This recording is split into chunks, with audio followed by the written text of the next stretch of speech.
પાંચી માણસ રહોડું કર્યું કેટલી સુલું ગરમ થઈ હોય, એમાં કલાક નીકળે. કલાક હું કાઢીએ નાખે પણ ઓલા લાઈક ગયા શેટા હતા, આમ શેટા પડેલા. મેં કીધું આમાં સાહસ ન કરાય. પછી મને યાદ આવી ગયું, મેં તમારા જ ગામના દાદા એવા. મેં કીધું ભાઈ 80 વર્ષના ભજનાનંદી પૂરેપૂરા દાદા વાહ બેઠા બેઠા આ કહું મેરી તૂટવા. મારો દીકરો વારો લઈ લીધો. મેં કીધું આવો આવો આવો. જેવા બેઠા આમ આમ આમ બધું મેળવે. ભાઈ રેડી રેડી ને? તબલું સારું વગાડજો ભાઈ. ભાઈ રેડી? પૂરા રેડી? ઘણી વખત બાપુ અમારે એવું થાય, અમે આમ આમ સુર મેળવતા હોય ને, ક્યારેક 2 કાળી 3 કાળી 4 કાળીમાં આમ તેમ આમ ભટકતા હોય એટલે એમ કે ભાઈ રેડી રેડી ભાઈ રેડી. હા મેં બેઠા હોય ને કે અમે 100 વાગે રેડી છે, તમે ચાલુ કરો ને ભાઈ.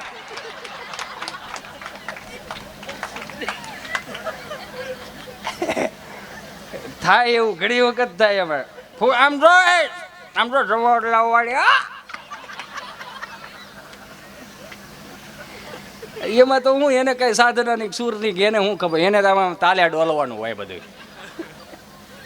એને મૂળ હવાર પાડવાની હોય. એટલે આ દાદા તમને કોઈને ખબર વગરના મેં બેહારી દીધા ને આમ બેઠા ને સુર મેળવું ચાલુ કર્યું. હજી મારા નામે આવ હાય ભેતું ગળવા.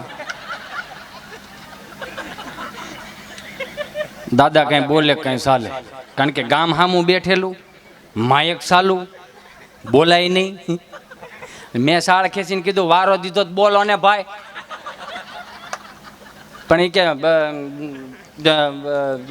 હું સુર કાઢો દાંડવા જેવો. મેં કીધું આગળ તો મંત્રમુગ્ધ થઈ જવો જોઈએ, પણ મૂળ રહેવાનું નહીં. અને પછી જે એનો મગજ ફાટ્યો એ કે કોને કહું મારા દિલડાની વાતું, નથી રેવાતું આયા નથી રેવાતું.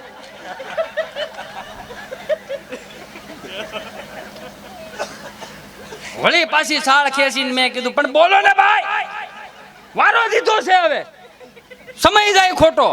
અને એનો ખરેખર હાવ મગજ ફાટી ગયો, કારણ કે તપારો જ એવડો ભાઈ, તપારો એવડો ને આમ પાઘડીનો કર્યો ઘા. એલા ભાઈ ધૂણી રે ધખાવી બેની, અમે તારા નામની. સીધા જ ઊભા થઈ ગયા. મને કે હવે લેવો હોય ને તો તું લે. મેં ઊભા તો રહ્યો, ઊભા નથી બેહે. આજથી સ્ટેજ ઉપર બેહે તારો દીકરો હોય. પણ મેં કીધું તમારા ગામને ખબર છે કે આવો બાબુ સારું ગાય છે ને કદાચ માની લ્યો કે આમ કાઠલો પકડીને પરાણે તમને સ્ટેજ ઉપર બેહાડે તો હું હેઠે જોઈ આવું ને સીલું છે કે નહીં.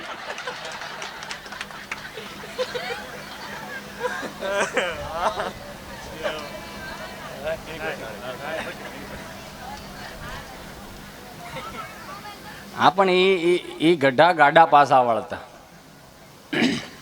અને સ્વાભાવિક જ છે કે કોઈ પણ કોઠા હોય તમે જો કે એને ચોપડા ન મળે, એ વડીલો પાસેથી બેસવાથી જ મળે. જે ઘરમાં વડીલની સલાહ લેવાતી હોય ત્યાં કોઈ દી વકીલની સલાહ ન લેવી પડે. આ એક નરું સત્ય છે. એક દાદા 60 રોટલી ખાઈ જાય. સમજા 60 રોટલી તો એને ઓડકાર ન આવે. હું ઓહો, કારણ કે ડોલ લાડવા ખાઈ જતા હોય, રોટલું ત્યાં આવડું થાય. હા ડેલીના ખાનામાં સુલા હોય આપણે ગામડામાં. એ હાહુ બે ઘડતી કોક અજાણી બાય નીકળે લે હાહુ બે ઘડસ મહેમાન લાગે. ના ના તાર દાદા એકલા બેઠા છે, કારણ કે બે તો ઓલો ભાભો પૂગવા ન દેતો હોય. આવી નથી ને ગઈ નથી, આવે નથી ને ગઈ નથી. કૂતરું કોઈ ગળે એમ ગળે જાય.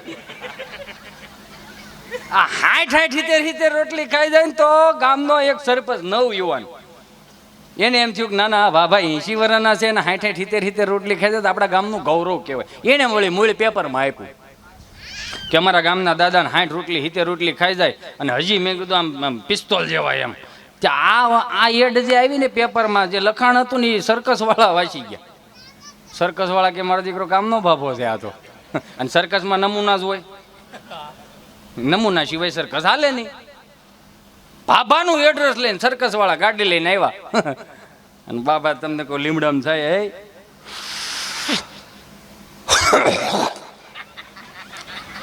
હા પણ દાંત હોય નહીં એટલે શેટું જ કઈ જાય નહીં. ગળ્યા સિવાય ઉધાર નહીં.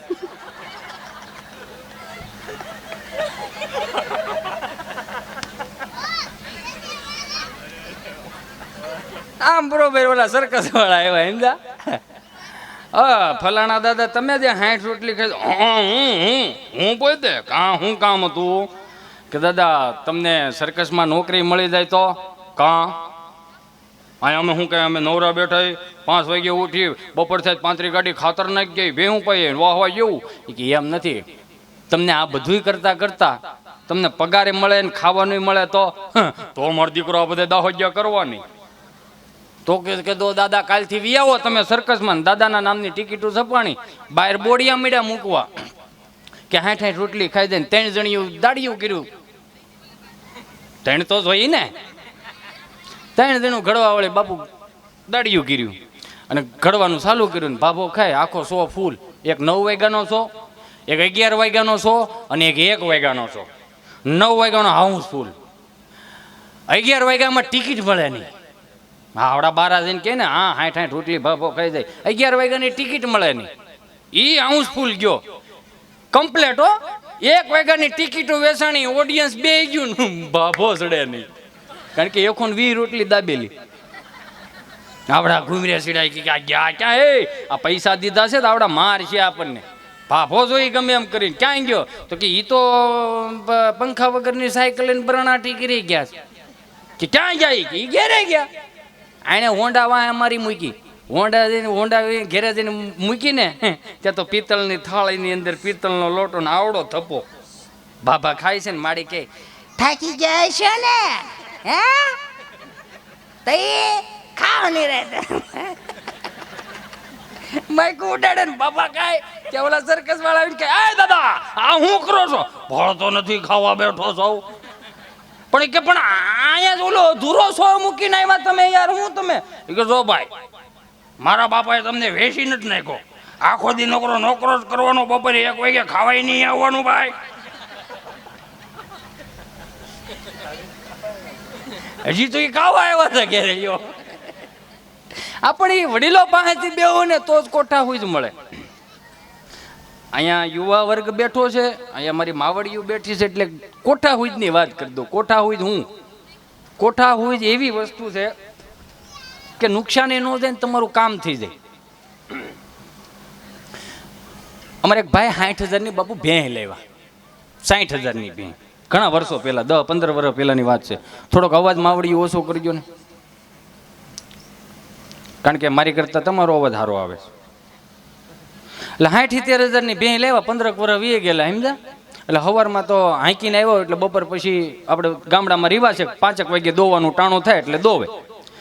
એ સવારમાં હાંકીને આવેલા ને ભેહું દોવા બેઠા. ભેંસ દોવા ન દીધું. 60,000 ની ભેંસ દૂધ કેટલું કરે તો કે એ તો 2 બોખરા. આજુબાજુ વળો આવે કુંઠી જાફરાબાજી હારી લાવ્યા છો મારા ભાઈ ક્યાંકથી ગોચી આવ્યા. તમારા ભાઈ ડોબા જ ગોતતા આવડે એમાં તું આવી ગઈ.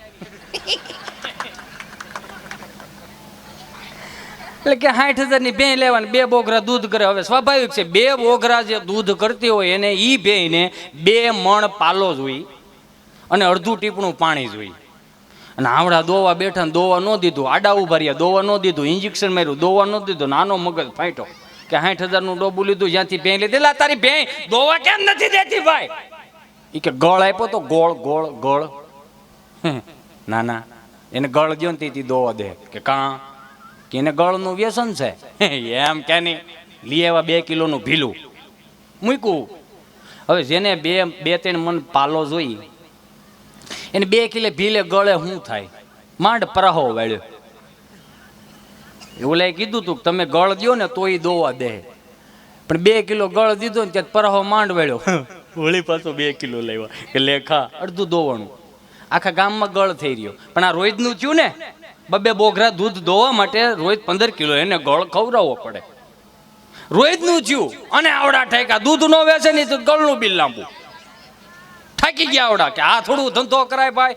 દાદા બેઠેલા. દાદાને ખબર પડી ગઈ મારા દીકરા ઘૂમરે ચડે અહીંયા લે શું છે કે દાદા ભેં લેવા 60,000 રોજ 15 કિલો ગળ ખાઈ જાય ભીલાનો. કે ઈ ભીલાનો થોડો એને ખવડાવાય, અહીંયા છોકરાઓને ગળના પપુડા ન દેતા હોય ને.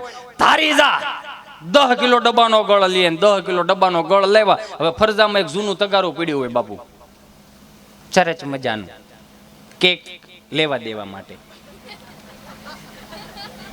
એ તગારું લેવા, 10 કિલો ડબ્બાનો ગળ મૂક્યો. 10 કિલો ડબ્બાના ગળની કદાચ માવડીઓને ખબર છે, હાંગડે લઈને પાણા કાઢો માંડ એટલો લોંદો કાઢે. એટલે પાણી છટકોરો નાખતા જાય ને ગળ લીપતા જાય, પાણી છટકોરો નાખતા જાય અને ગળ લીપતા જાય. એવું સરસ મજાનું 10 કિલોનું પ્લાસ્ટર કરી દીધું ને મૂક દે તડકે મારો દીકરો હુકાવા. અને તડકે હુકાવા મૂકી દીધું. ભેં દોવાનું ટાણું થયું કે લઈ લે તગારું, મૂકી દે ગમાઈણમાં. જેવું તગારું મૂક્યું ને ભેં લબરકા લેવાનું ચાલુ કર્યું, એ 2 બોગરા દૂધ દોવાઈ ગયું. લઈ લે તગારું, મૂકી દે તડકે. બરોબર, પણ વરહનું વરહ વી ગયું, તગારું કાંટી ગયું, પણ ઓલી ગળની પોપડ ન ગઈ ને કામે આવી ગયું. આ કોઠા હોય. હા, તમને જ્યાં મોજ આવે ને, આમ તો ઘણા કલાકારો કહેતા હોય ભાઈ તાળી વગાડજો, આમ ભીખ માંગતા હોય ને એવું લાગે, ભાઈ તાળી વગાડજો, તાળી વગાડજો. એનું કારણ એક જ છે, તાળી છે ને, આ તાળી આમ પાડીને આમ એનું પ્રાધાન્ય એ છે કે તમે અહીંયા હાજરીમાં સૌ, એનું પ્રાધાન્ય એ જ તાળી પાડો ને એટલે હાજરીમાં. તમે અમે કાંઈ બોલીએ ને તમને સમજાય તો મોજ આવે, બરોબર. કારણ કે તમારી વાહ હોય ને અમારી હવા હોય. કેટલી ઘડી હાંકવી, કેટલી ઘડી ન હાંકવી, એમને એમ થાય. એટલે આમથી મારો મિત્ર એક હાલ્યો હોય ને 2 પગમાં પાટા બાંધેલા, ને મારથી પૂછાઈ ગયું કે તારા 2 પગમાં પાટા બાંધે ને માથે ઢીમણું આ શું છે? ટીડાન બિચારાને જીભ જલાતી હતી. મને કે